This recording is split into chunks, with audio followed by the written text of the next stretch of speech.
Hello student, welcome to our YouTube channel easy learning. आम पढ़ुले षष्ठ श्रेणी विज्ञान प्रथम रु षष्ठ अध्याय पर्यंत आमर आलोचना और तार प्रश्न उत्तर सरी सारी। जो मैंने से भिडियो देखार अच्छी आम प्लेलिस्ट को जाइए देखिपारे। आज पढ़ा सप्तम अध्याय जीव और निर्जीव। जीव क्या कहती क्या कहवा और निर्जीव क्या कहवा से विषय आज आलोचना करवा। विद्यालय छुट्टी तुम विभिन्न स्थान को बुलवाक जाऊँ से देखुव जे कौन कौन जीव और कौन कौन निर्जीव जिन सब तुम देखिपार किंतु तुम जापार कि यार जीवन अच्छी यार जीवन ना बोली कौटा प्राणी कौटा उद्भिद ताकू तुम जापार कि जमीक सब वस्तु भितर किसी ना किसी पार्थक्य अच्छी। किए बड़ किए सान कहार जीवन थाए कहार जीवन न थाए किए वृद्धि करें कहार गठन में कहार आकृति एमती सब अलग अलग देखा जाए किंतु से मध्य आम क्या जीव बोली केमिति कहीपर। देख जीव कौन क्यों गुड़िकर जीवन अच्छी क्योंठे जीवन ना आम केमिति जानिबा। सब पिंपुड़ी जंदा जिया असरपा कुकुर कुकुड़ा साप एंडुआ शुआ काऊ नड़िया गछ आंब गछ काकुड़ी इत्यादि जीवन अच्छी। गाड़ी मोटर बासनकुसन कलम रेडियो साइकेल इत्यादि जीवन ना आम जहाँ देखी सेगुड़ी कौटर जीवन अच्छी और कौर जीवन ना ये जानिले किंतु केमिति कहीपर यार जीवन अच्छी कौ कारण कहीपर यार जीवन अच्छी और यार जीवन ना ताहा जानिबा। देख जीवन क्या क्या अच्छी कुकुर अच्छी एमती काकुड़ी गछ देख कुकुड़ा असरपा एमती सब जापर। जीवन कहार ना बस पेन साइकेल बही ये सबूर जीवन ना बोली आम कहीपर। देख आ कौन दे जार सब जीवन अच्छी ताकू कौन कह आम जीव बोली कहवा आउ जार जीवन ना ताकू आम निर्जीव बोली कही था। आम देखी केतेटा वस्तुर जीवन अच्छी और केतेटा जीवन ना ताहा ए बॉक्स रे लिखा ठीक अच्छे। जमी गाई गाईर जीवन अच्छी कि ना जीवन अच्छी से ये आम टिक चिन्ह देवा। चौकीर जीवन अच्छी कि ना यार जीवन ना से ये आम टिक चिन्ह देवा। तब निजे लिखा तुम निजे लिखिपार कुकुर कुकुर जीवन अच्छी कि ना अच्छी से जीव बोली आम लिखिपार। तापर कलम कलम जीवन अच्छी कि ना से यार ये टिक चिन्ह देवा। एमती तुम निजे लिखिपार।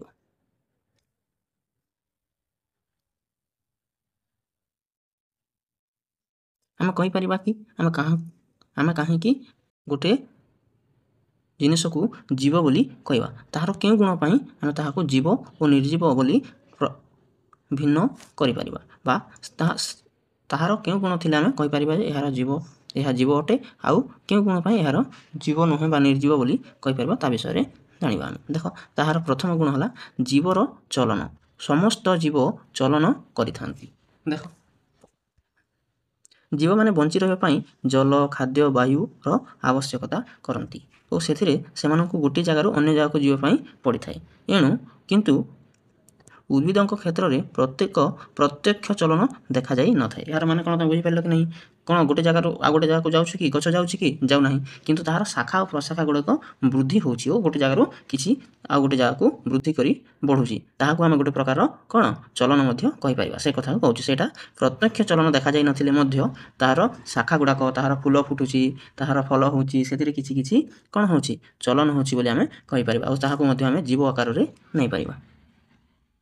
देख केतेक श्रेणीर उद्भिद जेनता कि शैवाल बैक्टेरिया माने चलन मध्य करिथांती।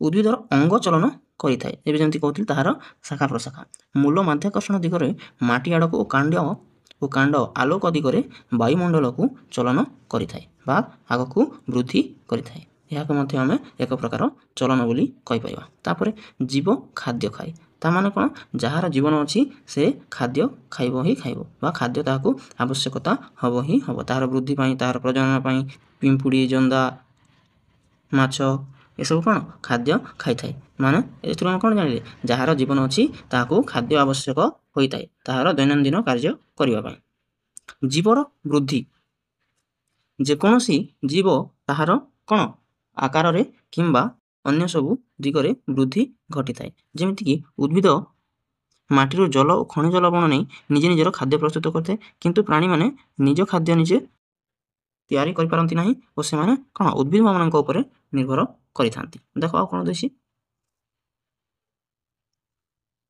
ସମସ୍ତ ଜୀବଙ୍କର ଶରୀରର ବୃଦ୍ଧି ଘଟିଥାଏ।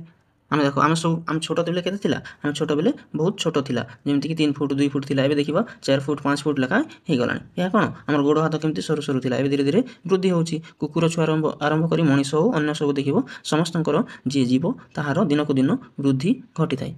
ସେମିତି ଯାହାର ଜୀବନ ଅଛି ମାନେ ସେ ବୃଦ୍ଧି ଘଟିବ ହିଁ ଘଟିବ, ସେ କଥା କହୁଛି। ତାପରେ 7.5ରେ ଦେଖ ଜୀବର ଶୋଷଣ। ଯାହାର ଜୀବନ ଅଛି ସେ ଶୋଷଣ ମଧ୍ୟ କରିଥାଏ। ଏହି ନିଶ୍ୱାସ ଓ ପ୍ରଶ୍ୱାସ କରିବା ପ୍ରକ୍ରିୟାକୁ ଆମେ କ'ଣ କହନ୍ତି? ଆମେ ତାହାକୁ ଶ୍ୱାସକ୍ରିୟା ବୋଲି କହିଥାଉ। ଶୋଷଣରେ ବାହାରୁଥିବା ଅଙ୍ଗାରକାମ୍ଳ ଓ ଚୂନ ପାଣିକୁ ଦୁଧିଆ ବର୍ଣ୍ଣ କରିଦିଏ। ଏପରି ସମସ୍ତ ଜୀବ ଶୋଷଣ କ୍ରିୟା କରନ୍ତି।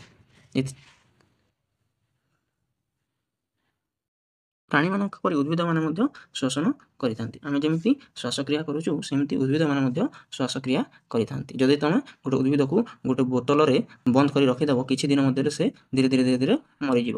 ସେଥିରୁ ଆମେ ଜାଣିପାରିବା ଯେ ତାହାକୁ ଯଦି ଅଙ୍ଗାରକାମ୍ଳର ଆବଶ୍ୟକତା କମ୍ ହେବ ବା ଅଙ୍ଗାରକାମ୍ଳ ଠିକ୍ ଭାବରେ ମିଳିପାରିବ ନାହିଁ, ତାହେଲେ ସେ କିଛି ଦିନ ଭିତରେ ସେ ମରିଯିବ। ତାପରେ ଜୀବର ରେଚନ।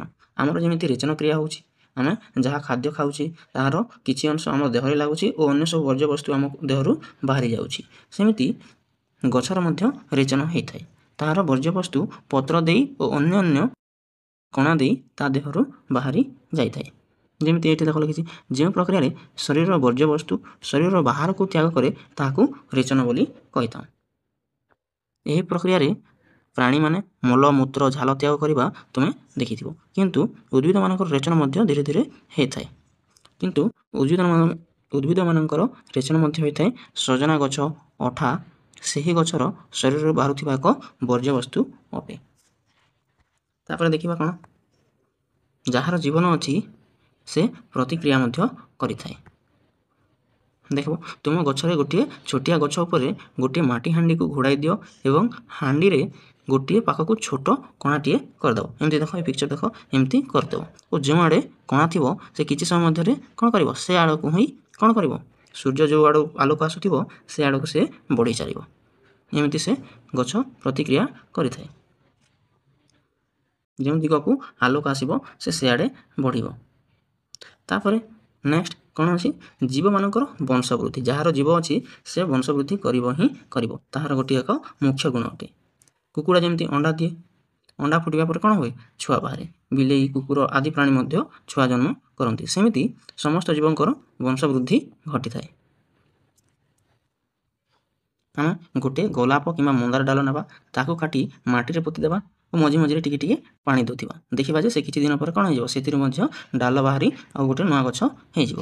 ଅନେକ ଡାଳରୁ ଚେର ବାହାର ଦେଖିବ, ସେଗୁଡ଼ିକ ବଢ଼ିକି ନୂଆ ଗଛ ହେଇଯିବ। ଏବେ ଯାହା ମୁଁ ତୁମକୁ କହୁଥିଲି, ପ୍ରାଣୀମାନେ ଭିନ୍ନ ଭିନ୍ନ ଉପାୟରେ ନିଜର ବଂଶବୃଦ୍ଧି କରିଥାନ୍ତି। ସମସ୍ତଙ୍କର ବଂଶବୃଦ୍ଧି କରିବାର ଉପାୟ ଗୁଡ଼ିକ ଅଲଗା ଅଲଗା ହେଇଥାଏ। କିଏ ଅଣ୍ଡା ଦିଏ, କିଏ ଡାଇରେକ୍ଟ ଛୁଆ ଜନ୍ମ କରିଥାଏ। ଉଦ୍ଭିଦମାନେ ମଞ୍ଜି କିମ୍ବା ଗଛର ଅନ୍ୟ ଅଂଶକୁ ନିଜର ବଂଶ ବିସ୍ତାର କରିବାରେ ଲଗାଇଥାନ୍ତି। ଯେମିତିକି କେଉଁ ଗଛଟି ମଞ୍ଜିରୁ ହୋଇଥାଏ, ଆଉ କେଉଁ ଗଛ ଯେମିତି ଗୋଲାପ ଗଛ ତୁମେ ଗୋଟେ କାଣ୍ଡକୁ ନେଇ ମଧ୍ୟ କାଟିକି ଅଲଗା ଜାଗାରେ ଲଗାଇଦେବ, ସେ କିଛି ଦିନ ପରେ ଗୋଟେ ଗଛ ହେଇଯିବ। ତାହାର ଅଂଶକୁ ମଧ୍ୟ ଆମେ ଗୋଟେ ଗଛର ଅଂଶକୁ ନେଇ ମଧ୍ୟ କ'ଣ ନୂଆ ଗଛ କରିପାରିବା। ଏମିତି ଅଲଗା ଅଲଗା ସବୁ ଜୀବର ଅଲଗା ଅଲଗା ଉପାୟରେ ବଂଶବୃଦ୍ଧି ଘଟିଥାଏ। ଜୀବମାନଙ୍କର ଜୀବନ ଚକ୍ର ଥାଏ, ତାହା 2ଟି ପର୍ଯ୍ୟାୟରେ ସମାପ୍ତ ହୁଏ। ପ୍ରଥମଟି ହେଲା ଅଙ୍ଗୀୟ ବୃଦ୍ଧିକାଳ ଓ ଦ୍ୱିତୀୟଟି ହେଲା ପ୍ରଜନନ ବୃଦ୍ଧିକାଳ। ତୁମେ ଦେଖିବ ଜୀବ ଓ ନିର୍ଜୀବଙ୍କର ତାଲିକା କରିବା, ସେମାନଙ୍କ ଠାରେ ଏକ ପ୍ରକ୍ରିୟା ଗୁଡ଼ିକୁ ହେଉଛି କି ନାହିଁ, ଏହି ପ୍ରକ୍ରିୟା ଗୁଡ଼ିକ ହେଉଛି କି ନାହିଁ ଏ ସାରଣୀରେ ଖାତାରେ ଲେଖିବା। ଠିକ୍ ଅଛି, ଦେଖ ଯେମିତି ବିଲେଇ ଚଳନ କରୁଛି କି ନାହିଁ, ହଁ ସେ ଗୋଟେ ଜାଗାରୁ ଆଉ ଗୋଟେ ଜାଗାକୁ ଯାଉଛି ବୋଲି ତାହାର ଚଳନ ଗୁଣ ଅଛି। ସେ ବୃଦ୍ଧି କରୁଛି କି ନାହିଁ, ହଁ ବୃଦ୍ଧି ହେଉଛି। ଖାଦ୍ୟ ଗ୍ରହଣ କରେ କି ନାହିଁ, ଖାଦ୍ୟ ଖାଇଥାଏ। ଶ୍ୱାସକ୍ରିୟା କରେ କି ନାହିଁ, ଶ୍ୱାସକ୍ରିୟା ନ କଲେ କେମିତି ବଞ୍ଚିବ ରେ, ଶ୍ୱାସକ୍ରିୟା କରିଥାଏ। ରେଚନ କରେ କି ନାହିଁ, ହଁ ରେଚନ କରିଥାଏ। ଓ ବଂଶବୃଦ୍ଧି ହୁଏ କି ନାହିଁ, ହଁ ତାହାର ବଂଶବୃଦ୍ଧି ମଧ୍ୟ ହେଇଥାଏ। ଓ ତାହା ପ୍ରତିକ୍ରିୟା କରିଥାଏ କି ନାହିଁ, ପ୍ରତିକ୍ରିୟା କରିଥାଏ। ତାହେଲେ ଆମେ ଜାଣିବା ଯେ ବିଲେଇ ଗୋଟିଏ ଜୀବ ଅଟେ। ଯେଉଁ ସବୁ ଏସବୁ କାର୍ଯ୍ୟ କରିଥାଏ ତାହାକୁ ଆମେ ଜୀବ ବୋଲି କହିବା। କାଠ ବାକ୍ସ ଚଳନ କରିବ, ସାର୍ ମୁଁ ତ ଠେଲିଦେବି ଗୋଟେ ଜାଗାରୁ ଆଉ ଗୋଟେ ଜାଗାକୁ ଚାଲିଯିବ, ସେମିତି ଭାବୁଥିବ କି ନାହିଁ। ନିଜେ ଯଦି ଚଳନ କରିବ ତାହେଲେ ଆମେ ତାହାକୁ କ'ଣ କହିବା, ଜୀବ ବୋଲି କହିବା। ତ କାଠ ବାକ୍ସ କ'ଣ ଚଳନ କରିବ ନାହିଁ, ସେଥିରୁ ଆମେ ଜାଣିବା ଯେ ଏହା ଗୋଟେ ନିର୍ଜୀବର ଗୁଣ ଅଟେ। ବୃଦ୍ଧି କରିଥାଏ କି? ଛୋଟ ବାକ୍ସ ଥିବ କିଛି ଦିନ ପରେ ବଡ଼ ହୋଇଯିବ କି?